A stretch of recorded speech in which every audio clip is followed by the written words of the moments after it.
Hello! Welcome to our next PREPTOBER chat.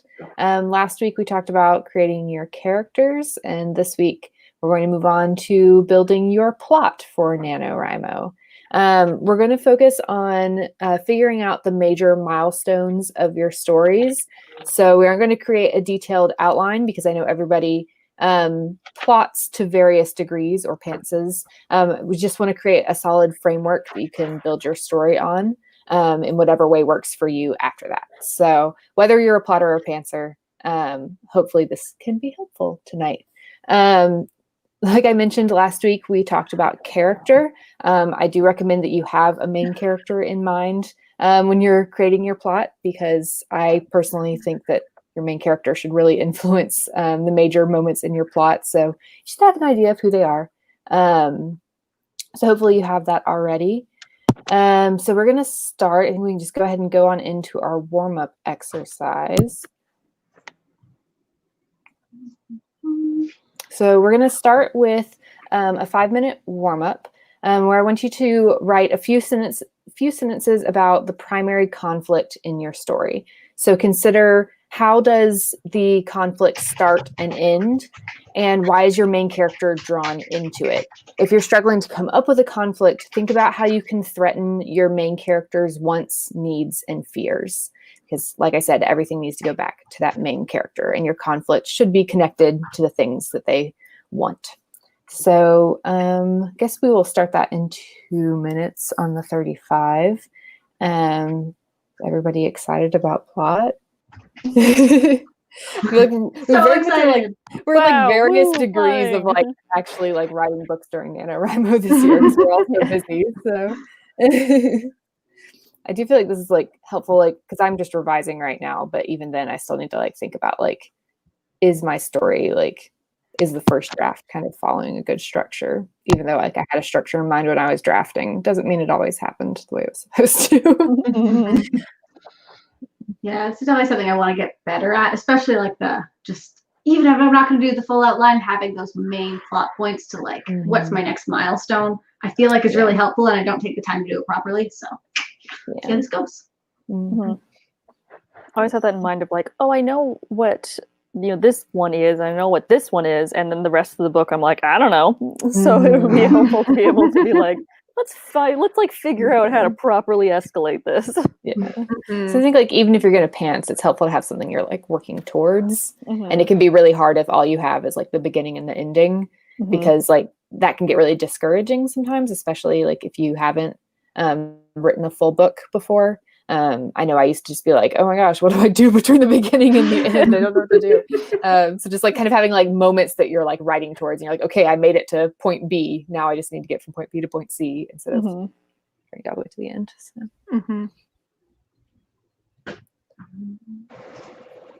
And if you're going to 7 seconds, and if you plot, it gives you somewhere to start, which because sometimes plotting can be overwhelming because you're like, there's so many things to figure out. So. All right, so it is the 35. We're going to do our 5-minute warm-up now. So think about the primary conflict in your story and just write a few sentences about what's going to be going on. And we will see you back on the 40.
And time. Time? Yeah. I realized like a minute into it, I was like, oh, I didn't set a timer, so I guess I'm just gonna have to make sure I pay attention to the clock. I didn't know if I was supposed to be timing or not, so I just kind of. Yes, we did it. We did it. Go us. We did it. All right, so go well for people. Yeah. Yes. Yeah. Mhm. I feel like it.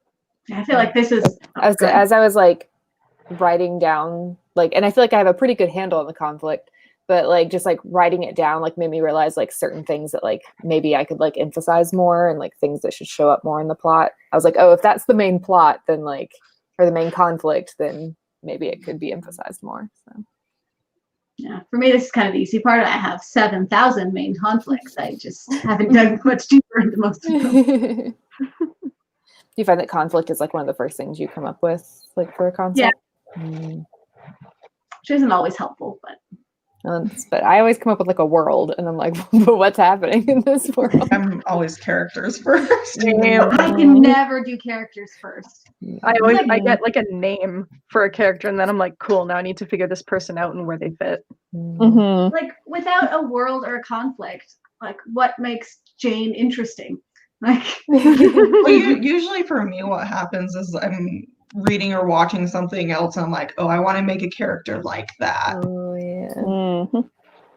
Yeah. For me, a lot of. Oh, go ahead. A lot of my ideas are like a world, like an interesting concept for a world, and then I can figure out like a character and like where they fit into that world. But then it's always like, what's happening? I was gonna say I have very similar things to you, Emma, where I'm like, oh man, this world would be really cool, and then this character, yeah, they have blue hair and like to make pottery, and then I'm like, what's their story? I don't know, but this seems cool, I guess. Here's their life. Yeah, exactly. And I'm like, no, I don't know. I need some drama. And I'm always like, and I always know like, oh, I'm gonna like have them feel some angst about these things, but it's always like a main conflict that I have trouble with. Looks like we have a lot of people joining us, so hello everyone. It's exciting to have you. Hope you're all. I see a lot of like names that were also here last week, so hopefully we're all getting excited about Nano in a couple weeks. It does not feel like it should almost be November. No, right? It really does. What do you get it to the 18th? So That sounds fake. It's still March, right? Yeah, I think. Like my dad posted the other day that he like went to Walmart and saw Christmas decorations, and I was like, how? Yeah. Did they not take them down from last year? That must be- Yeah, they're really keeping them up real late this year. Yeah, I've gone to Walmart and I've been to like some of the Halloween stores, but there's always that sneaky Christmas aisle that's just at the back, and I'm like, I see you. Like, Coming for us. I know, ready and waiting. All right, so yeah, so let's go to our next part of this. So I based this workshop on 4-part story structure from storyfix.com, which is done by Larry Brooks. It's one of my favorite like series on structuring a plot, and it's what I always go back to every single time I'm plotting a book. This is where I always start, is figuring out the 8 milestones for this story structure. So actually, let me grab, I have the link to the posts on his website. Oh no, where does it go? There it is. I have too many screens and only one monitor. So, I'm gonna put this in the private chat. So Kelly, you can put it in the other chat. So that's a link. It's kind of, they redo their website and it's hard to find things, but if you follow that link, it'll take you to all the posts in the series, and they're in backwards order, so you can go back to part 1 and go all the way through it. And it's a really detailed thing that goes into like, there's like 4 different parts of the story, and there's certain plot points that you have to hit along the way. And we're just going to focus on the milestones, the plot points, because I think you can use them no matter like what type of structure you're using. These can be useful no matter what. So we are not really going to get into the opening and ending, mostly for the sake of time, also because I find when I'm plotting, I either already know before I start where it's going to start and end, or I figure it out after I've plotted out the rest of these plot points.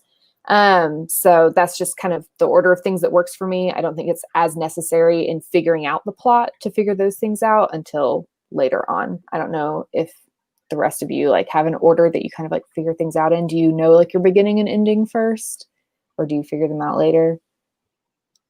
I tend to know my beginning because my brain works very chronologically, and then as I'm like working out my plot, I'll get to the end and be like, oh, it has to end this way.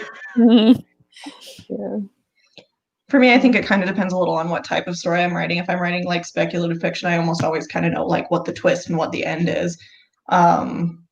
Whereas if I'm writing contemporary, I tend to be a lot more like, I know how they start and we're just going to see where they end up. And eventually they'll be in love. Yeah. In the middle. Yeah, it kind of depends. Sometimes, like we were saying earlier, how like I know my plot points right away, or I just have a big idea of a world. Sometimes I'm like, oh, I have a great idea for the middle of this book, and then have to write around it. Or sometimes I'm like, ooh, that's a great first line. Let's just write until something happens. Yeah, I either like know exactly where it starts, or it takes me forever to figure it out. There's no in between. Okay, so we're going to start with the hook and the first plot point, which are your first 2 milestones, and they really kick off the plot of your story. So the hook falls within the first like 20-ish pages. I find it's often just in like the first couple scenes, and it's something that's going to intrigue your readers and capture their interest and make them want to keep reading.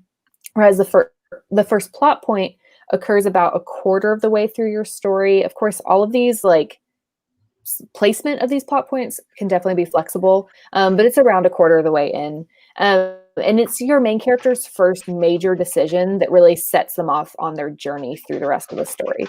So my example all through this workshop is going to be Disney's 1991 masterpiece, Beauty and the Beast. So, because I was like, this is a simple thing a lot of people will be familiar with.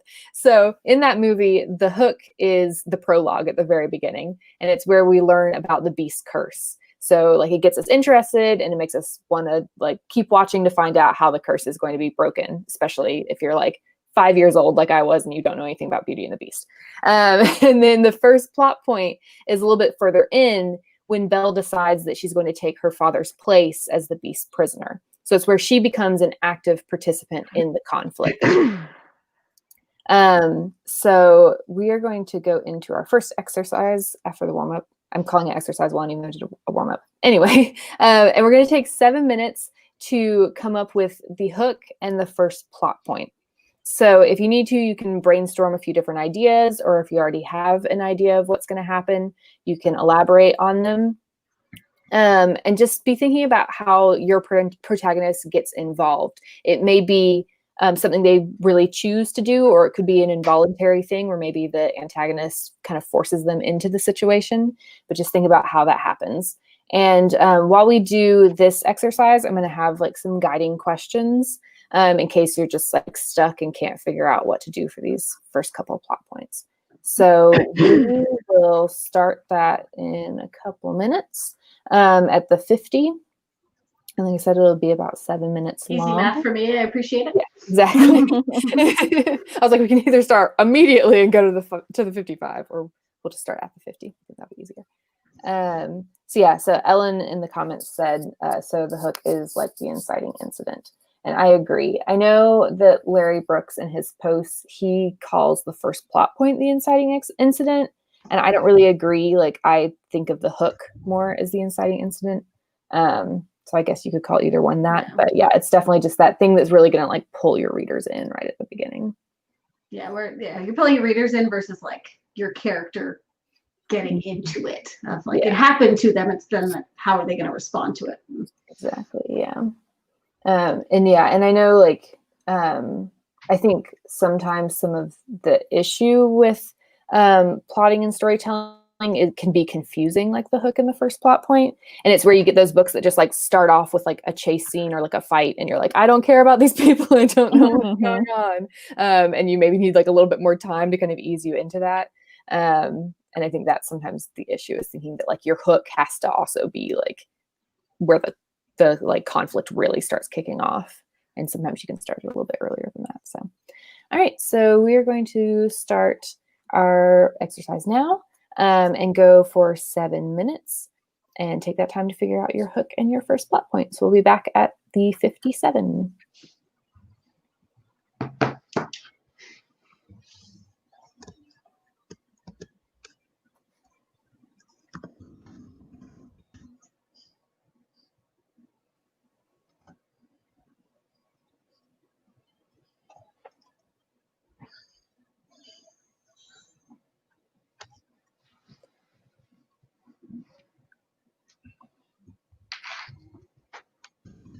So when you're thinking about your hook, think about what first interested you about telling this story, because if it's something that interested you enough to write the book, then it might be something that interests your readers enough to keep reading. So figure out if you can incorporate that into your hook somehow.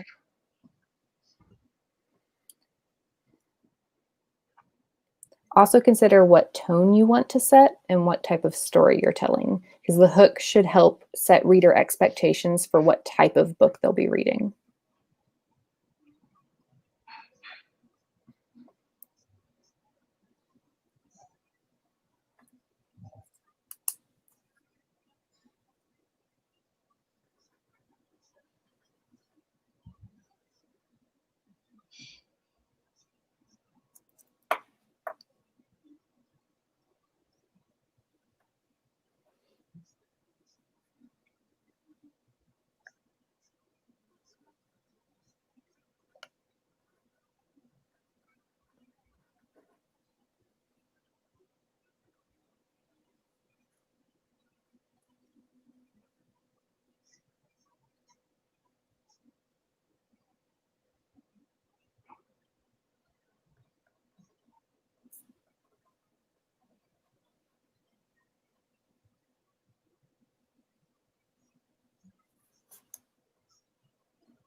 As you're thinking about your first plot point, ask yourself, how can your character choose to be a part of the conflict? And why do they choose that? Does someone else, like the antagonist, force them into it? And consider your main character's wants, needs, and fears once again. Their choice at the first plot point is probably influenced by at least one of these things.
and time.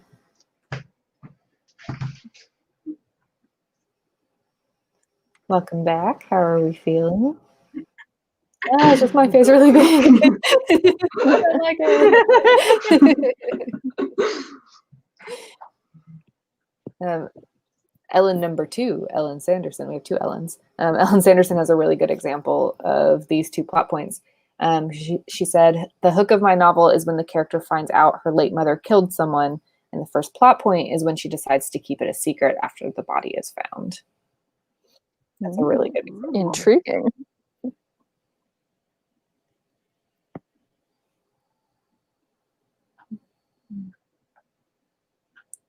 Okay.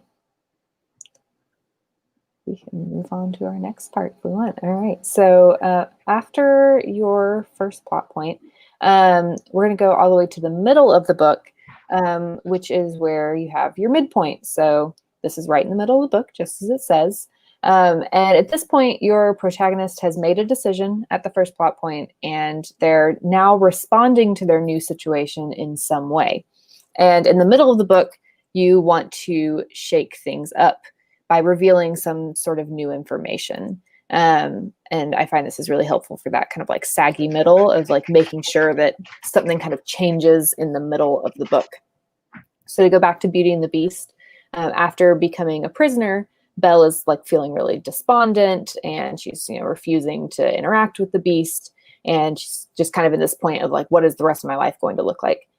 And then halfway through the movie is when she wanders into the West Wing, and she finds the prince's portrait and the rose, and she gets angry. She runs away. He saves her from the wolves. And after that whole sequence of events, it really causes a major shift in Belle's perspective after that. So the way she's responding to the situation changes a lot because she sees things in a new way. So similarly, your midpoint should change your protagonist or your reader's understanding, or both, of the situation, which also changes the way that they respond to it. Does anybody else really struggle with like the middle sagging in their books? Oh yeah. Oh yeah. I feel like I can usually get through even a initial incident and plot point, like the whole beginning. And I'm like, yeah, ramping it up. I'm gonna have a great story. And then I'm like, what's happening in the middle? I don't know. Yeah. I mean, more stuff has to happen. Yeah, seriously. You're like, I know the ending's going to happen eventually, but this book can't just be like 100 pages. We're not quite there yet. Yeah, I find that's like part of what I really like about this story structure is because you have like the midpoint and then you have the pinch points, which we'll talk about later. And like all of that is kind of like in the middle of the book. And so it gives you like multiple things to be thinking about in the middle. So that it's like not just kind of like aimless wandering. And middle. Yeah. My characters just walked around a lot and had some conversations. Yeah. They can't figure things out too fast. Aimless wandering until something important happens. Mm-hmm. So yeah, your midpoint can also be like a plot twist if you have one that you want to work in there, but it doesn't have to be. And it can be like a surprise for like your character, but not for your readers, or the other way around. So there's a lot of different ways that you could approach it. So I guess we can go right into our next exercise. Let's just do it because it's the hour. I was like, I don't want to like wait multiple minutes, or I guess maybe we'll wait till 8:03. But yeah, I can do the math at 03 as well. Yeah, so. that works. So Mimi says the midpoint is the hardest part for her, and I agree. I sometimes find that like it's more obvious than you think it is. Like you over worry about what it is and keeping the middle interesting, but in your initial idea, you do kind of know that midpoint something changes. It doesn't always feel like that until you set it down in order and figure out kind of where it fits. But I frequently have a midpoint. I just don't realize it until I've broken it down a bit more. Yeah. I think it can be tempting with a lot of like these like milestones in a story to like think that they have to be something really big, like a huge plot twist every time, and like they don't have to be. It can be small things.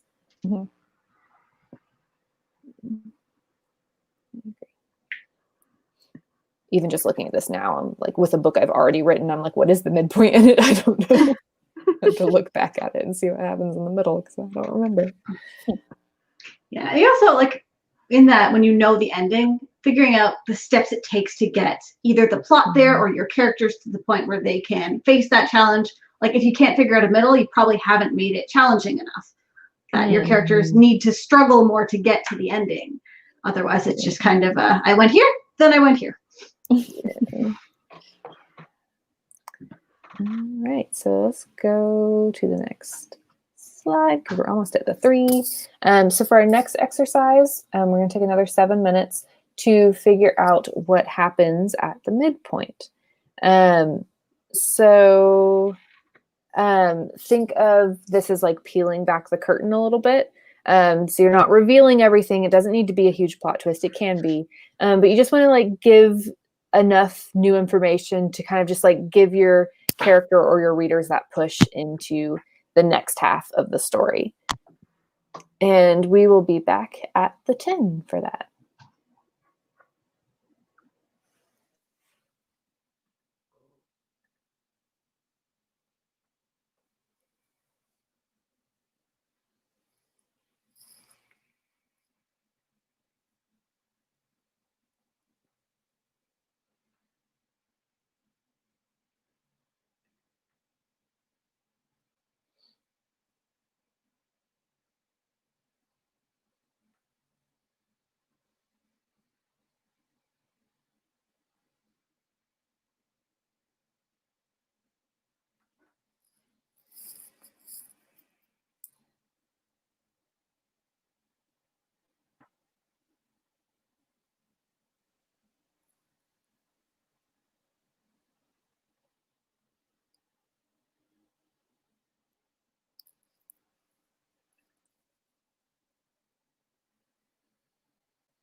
And done. Welcome back.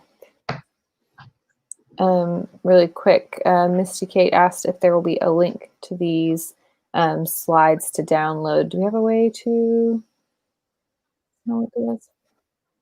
I can check it out, but I'm not Figure totally sure. something. I assume so. It's Google. Yeah. They're good at sharing things. Hopefully Yeah. just like put a link in the description of this video later when it uploads. Because yes, that can definitely be helpful. And then also with regards to the midpoint, Misty Kate also said the middle is also hard. It's also keeping the antagonist on track. If there is an antagonist, it's harder when internal conflict is the antagonist. That can be really difficult. I agree. Kind of keep them doing what you need them to do. All right, so next we are going to move on to the second plot point. So this is kind of around like 3/4 of the way through the story. And it's kind of that last major moment before you move into the climax of your book. So if you think about what the big climax is going to be, that last big like fight scene or whatever is going to be happening, how does it start? And that's what your second plot point is it's kind of that moment that really gives your characters that final push.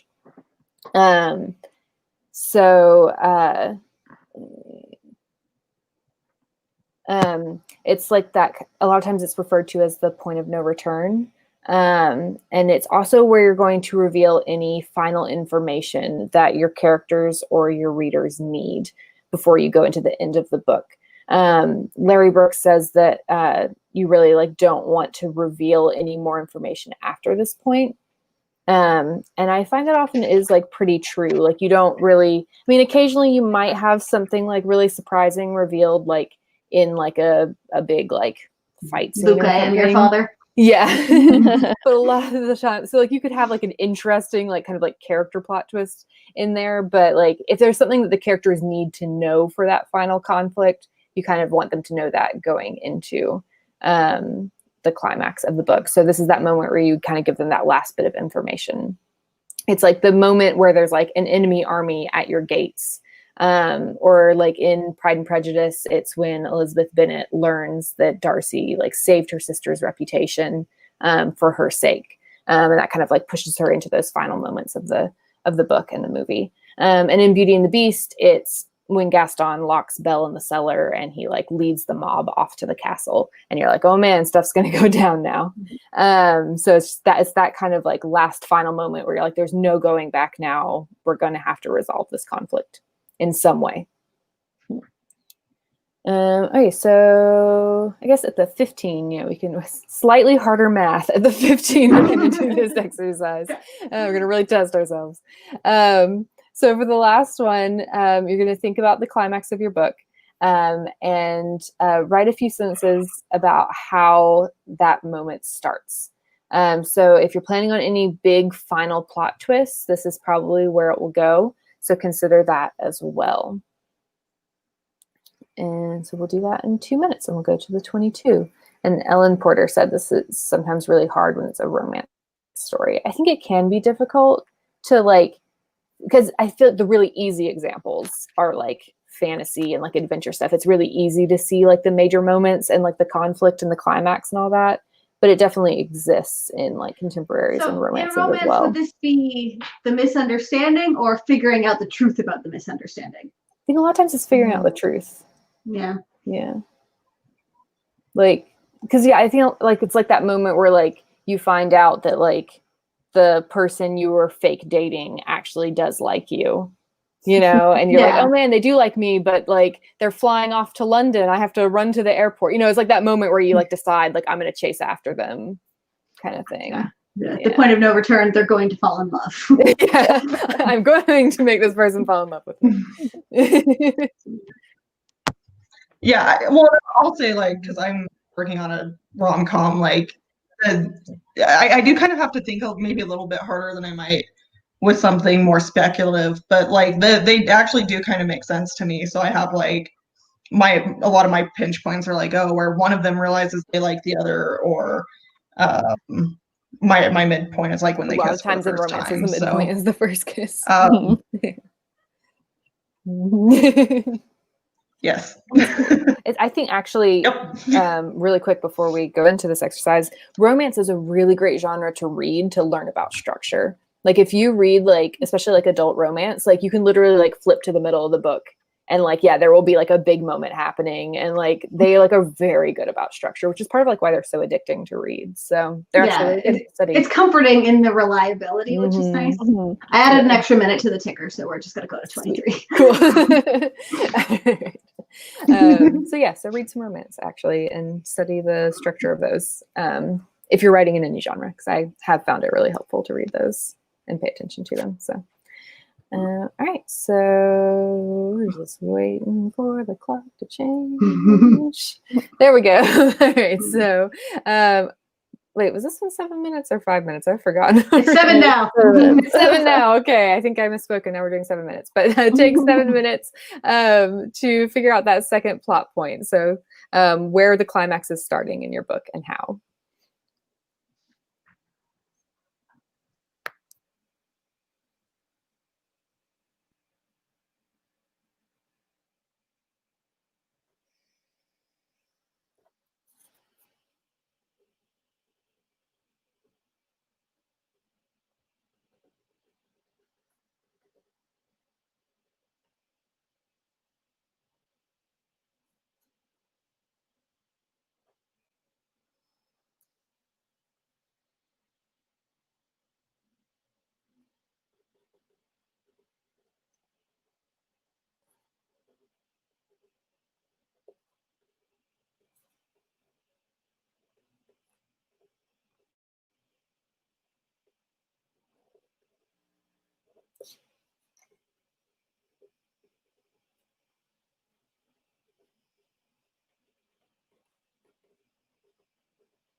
in time. Welcome back.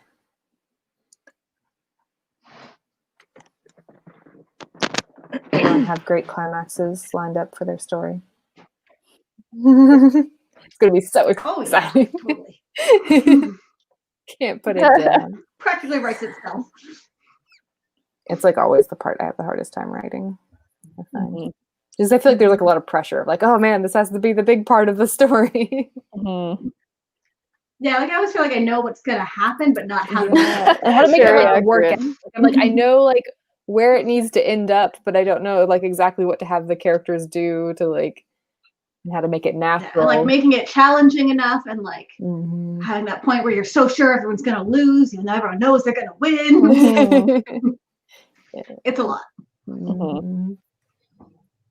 No, I really admire authors who have that fake out, or they do the fake out like multiple times, but I'm just like, I don't have the brain capacity to personally write that and like plot that. So like, I need more time to figure out how to do the fake out a little better. Because I feel like, oh, this person thinks they're in dire need. Oh, and then this other person comes by and saves the day at the end. And I'm like, no, we got to work on that a little bit more, I think.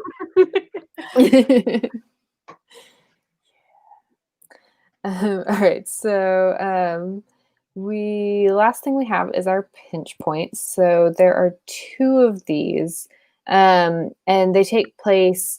One of them is between the first plot point and the midpoint, and then the other one's between the midpoint and the second plot point. So like I mentioned earlier, this kind of like helps you like prop up the middle of your book with some things happening to kind of like raise the stakes as you go. So there are 2 moments where you're simply just reminding your readers of the antagonistic force and how bad it is. And it's an opportunity to raise your stakes and increase tension in your story. So it doesn't have to be anything huge. Like it's just like that little thing, just being like, hey, don't forget there's this antagonist and they're really bad. So it could be something like as simple as a conversation, like a really tense conversation that reminds you of what's at stake. Or it could be something really terrible, like a murder, that's like, oh man, there's a serial killer out there. Depends on the genre, really. Yeah, exactly. There's a wide variety of stuff that could happen here. But you just kind of want to like remind your readers a little bit and make sure that you're like keeping the tension there as you go and not letting it kind of just like fall flat in the middle.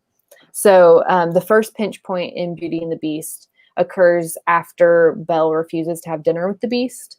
And so we like see like a petal drop from the rose, and the servants discuss how Belle is their last chance. So we're like reminded of the curse and we're reminded of the stakes and how like desperate this is.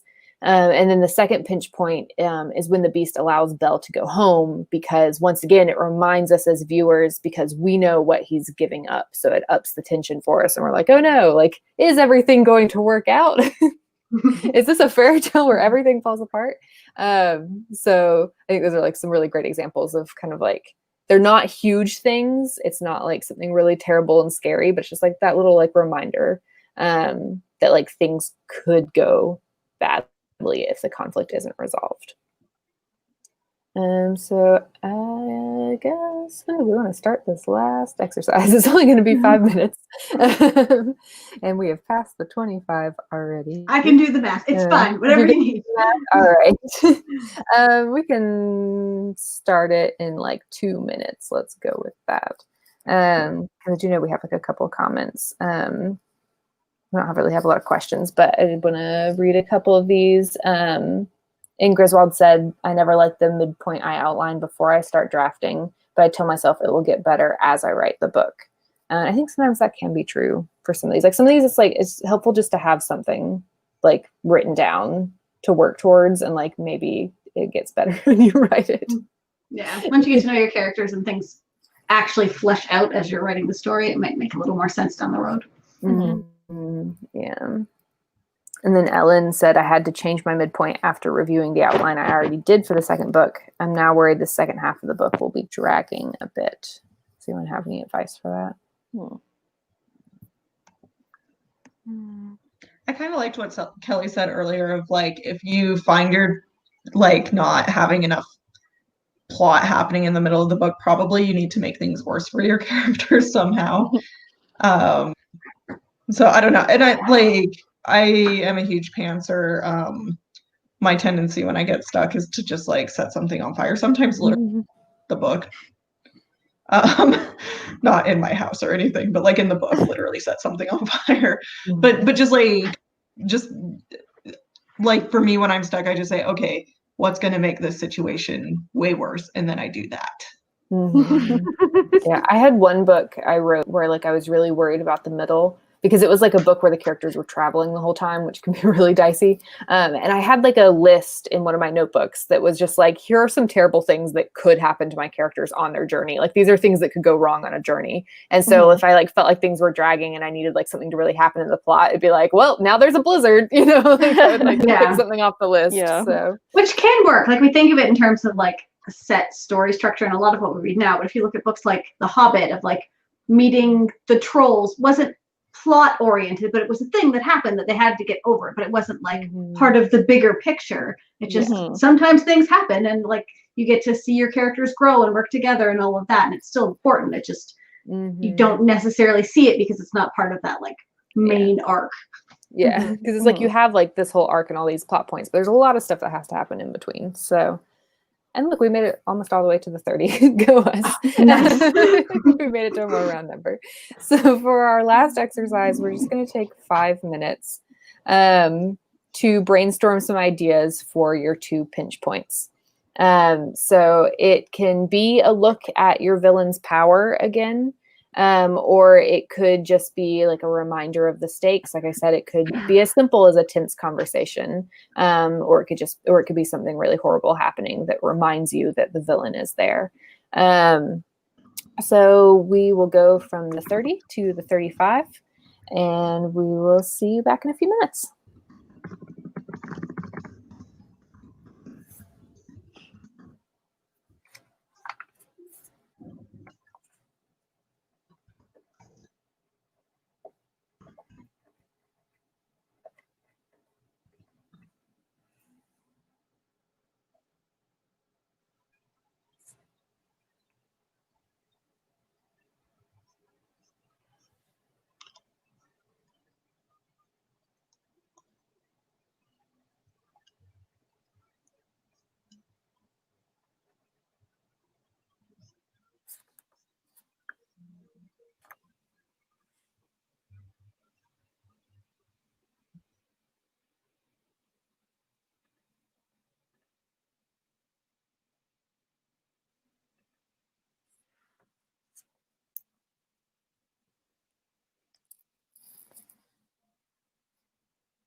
and time.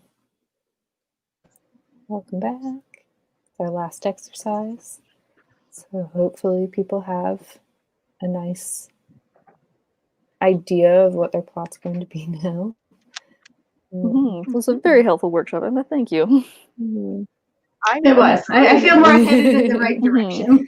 Yeah, because this is always like one of the first things I do is just like figuring out like these kind of parts of the plot. Because I figure if I at least have this, I can probably start writing and figure out everything else as I go if I need to.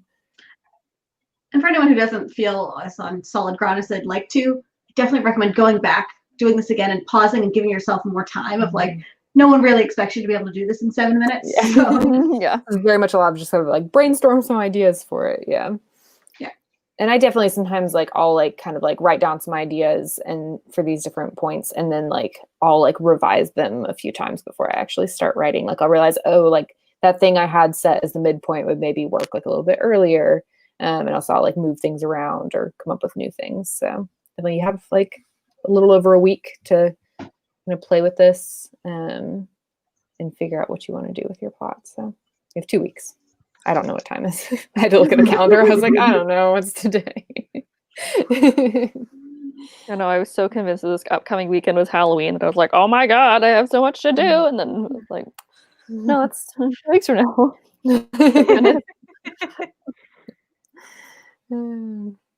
Well, we've gone right about an hour, so this worked out perfectly. So kind of your final thing is just some homework. So you have like your main milestones of your story now. And if you want, you can continue to build from there. If you don't, you don't have to. If you want, you could just take this and go and start writing, like I said. Or you could, make your list of terrible things that could happen to your characters to have on hand if you're going to pants it. Or you could, be super detailed and make a spreadsheet or a bunch of note cards of everything that's going to happen into your book. But either way, this is a really great just like framework that you can build on. And then we had a question from Ingriswald, so we can finish up on that. I have a question. I feel like my first plot point is more exciting than my hook. Do you think that's okay, or should I notch up the hook? I'm just worried that might mean my hook is weak. Anyone have any thoughts on that? I'm ruminating on it. Yeah. I don't necessarily think that's a bad thing. As long as your hook is still a hook, it shouldn't necessarily matter if it's not as exciting as your first plot point. Yeah. Yeah. Like no one's going to be like ranking and be like, oh man. That doesn't necessarily mean your hook is weak. It just means this one's strong. So like it could still be solid, and then it gets even better. Yeah, I think exactly. it could be a good thing for it to be more exciting because I think a mistake that sometimes is made in books is that there is like a really cool hook in the first scene and then like it is less exciting later. And like I like mentioned that like your hook needs to set those expectations for the type of book readers can expect. And so if it's like super action packed, I actually kind of have this issue in my book right now that like the first kind of like couple scenes are really action packed and the rest of the book isn't as much. And so it like doesn't really set those expectations right. So it actually, could be a good thing that like, as long as your readers are getting interested by that hook and then they get a little bit further in and they like definitely want to keep reading, because you could hook somebody in the first few pages and then they like get bored 50 pages in. So been there, done that.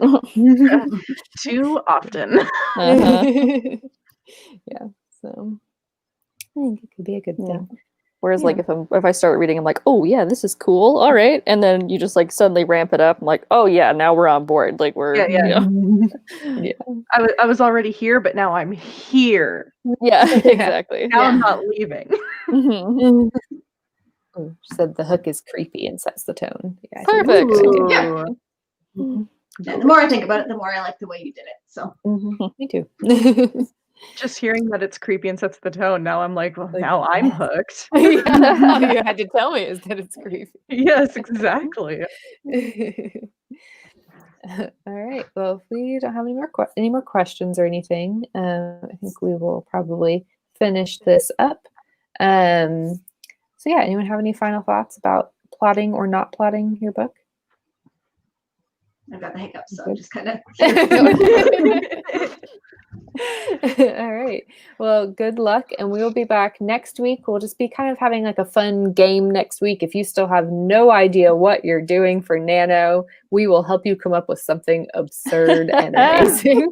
Well, and so if you do know what excited. you're doing, hopefully we could like help throw some random plot points or things you Yeah. didn't see coming. Or Mhm. you could just do silly things and Yeah, not and have anything to do with Nano. have some Mhm. fun and not stress, a week before Mhm. Nano starts, relax a little bit. So, Okay. so we will see you guys for that next week. Bye. Bye.